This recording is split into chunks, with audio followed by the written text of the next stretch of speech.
Speaker McCarthy is the only person who's just demonstrated urgency on this point, starting when he was sworn in and starting with his first meeting with President Biden to get to a sensible and responsible increase to the debt ceiling. He had two red lines, Margaret. No tax increase and not a clean debt ceiling, and I think he's achieved that. That's my view. Okay. We had our plan, which we passed, as you noted, on April 26th, with the full support of the American people to stop the avalanche of spending. And each component we had of limiting the rate of growth, limiting the amount of spending. But that's past tense. I don't want to talk about past tense. That bill's dead. No, it's We're not talking about the deal that just was brokered. It's not. No. I want to talk about whether you can actually deliver that on Wednesday. This Wednesday is when the Speaker says a vote will happen on this tentative agreement. Okay, well, my point is that it's not past tense. Each of the components we had in the bill on the 26th is reflected in this negotiated deal in principle that the Speaker achieved with President Biden. And that's why I believe that we'll have those votes on Wednesday, because we limit the rate of growth, we cut spending, we claw back unneeded spending and rescissions, we stop unnecessary spending, and we get our economy growing with regulatory relief and by encouraging more people back to work. Okay. Well, Chip Roy and others from the Freedom Caucus said they don't even want to see the vote happen, and they're going to try to block it. Well, we're going to limit the rate of spending growth for non-defense, non-veteran spending. It will be at FY22 levels. Defense and veterans will be at FY23 levels. And then we cap the growth rate in spending 1% a year for 6 years.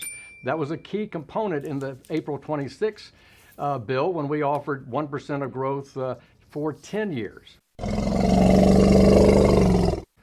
We also are going to go to a Massey-Emmer approach on appropriations bills, which finally opens up and gives strength to the appropriations process, that if all 12 bills are not passed by September 30th, then we go to a continuing resolution at 99% of current year spending levels.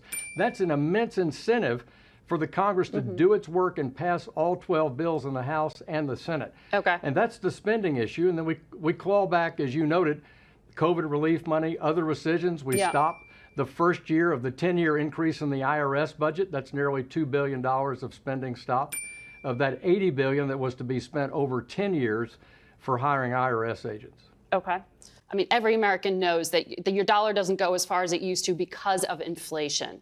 I also would say, look, we've had a gross overreaction in fiscal and monetary policy since the pandemic, and that's why House Republicans are trying to slow the growth in spending and get back to normal before the pandemic. And all areas are going to have to sacrifice.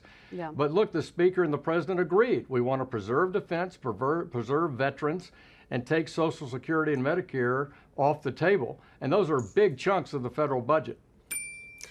Well, I'm one of those people that wanted bigger reductions, but I also recognize we control only the House of Representatives. We've got to get it through the Senate, as you note, and the Biden administration controls the central government here. If they were so concerned about the debt ceiling, they could have negotiated with McCarthy a lot earlier, or they could have even raised the debt ceiling when they controlled both branches of the House and Senate and the federal government in December, but they didn't. So this is the world we have. It's not the spending cuts I would prefer. But when you look at PAYGO on regulatory costs, that's a big change. When you look at the Massey-Emmer note on 99% CR on appropriations, that's a big change. So I think we're in the absolute right direction, and it absolutely follows the goals of House Republicans as laid out on April 26th. All right. Congressman?